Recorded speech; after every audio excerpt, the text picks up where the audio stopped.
Boy, Lisa Murkowski's had a rough couple of days, right? If you don't know her, she is the senator from Alaska. If you haven't heard, she was kind of that last minute yes vote on the big, beautiful bill in the Senate that allowed it to pass. And she all along kind of said, well, I'm not going to vote for it. I think there's a lot of things very troubling about it.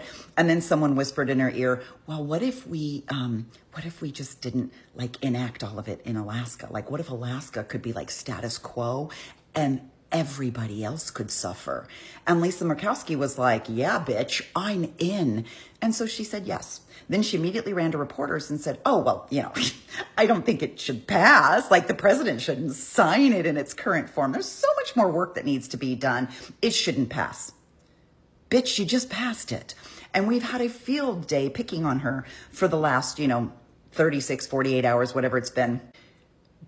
But by focusing on her, we're forgetting that there were 49 other absolutely horrendous, distasteful, inept, ignorant senators who also voted for the big, beautiful bill.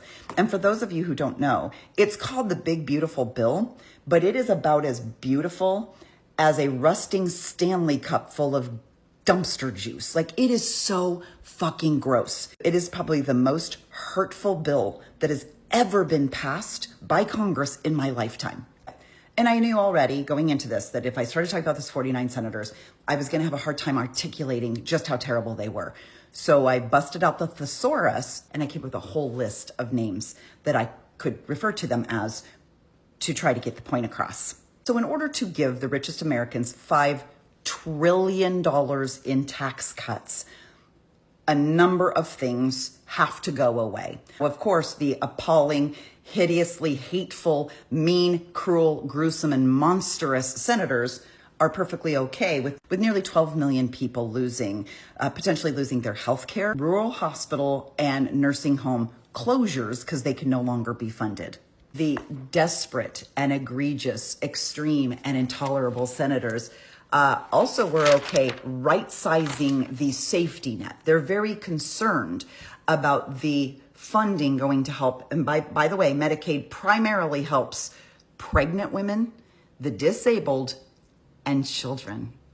But they're worried that is fraud, waste, and abuse. So all of the inadequate, pitiful, useless, abysmal, and disgusting senators thought that was okay. This is the pro-life party. This is the party that tells us children are our future. The fuck they are. They're not America's future. These loathsome, revolting, sickening senators have decided that it is okay to reduce food stamp benefits. They're going to increase poverty, and it's going to cause lasting damage to the poorest Americans. In case you haven't looked at the stats lately, who make up the largest portion of poorest Americans? Children! Children! According to experts, children will face hunger, destabilized home life, poor healthcare services, and a lack of education. But by all means, these contemptible, poisonous, mean-spirited, skanky senators are okay with that, as long as Jeff Bezos doesn't have to pay his taxes. It's not enough to be hypocritical about loving children. That's not enough for them. They also have to prove to be exceptionally racist, putting $350 billion to build detention center for immigrants. They're going to build a border wall and a golden dome. It's like Trump's wet dream. They're giving him the funding, and they're giving him $45 billion to deport 1 million people a year. Yeah, I'm not sure which is worse, your cruelty toward children or your abject racism. I'm not quite sure which it is. But either way, the skanky, funky, shitty, shabby senators have decided that it's okay to lose $96 billion. $96 billion in tax revenue from those migrants. So Cletus is over here going, well, they're stealing our jobs. They're paying more taxes than Elon Musk ever did. You're worried about the wrong fucking immigrants. But wait, there's some good stuff in the big, beautiful bill. I found two things that we should talk about. One, There is a deduction for auto loan interest. Now, I haven't really read the fine print, but my guess is it has to be a loan through a certain type of provider. It has to probably be for an American car, and it has to be probably for some big ass gas guzzling vehicle, because heaven for fucking bid, you buy anything that helps our climate. There's also an increase in the gift tax exclusion. If you didn't learn this from Shawshank Redemption, remember when Andy Dufresne up on the roof and he's like, you know, you can give a one-time gift to somebody tax-free.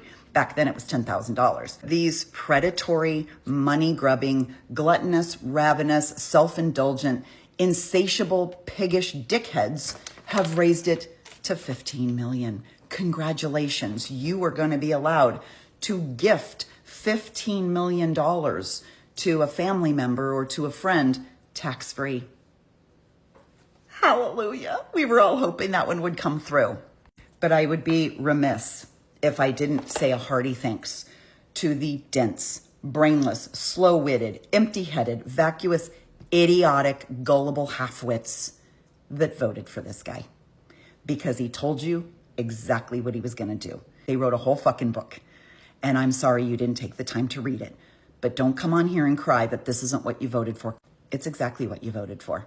You voted for the poor and children and sick and veterans and the disabled and the elderly to suffer so that rich pricks don't have to pay their taxes. Good on you. Well done.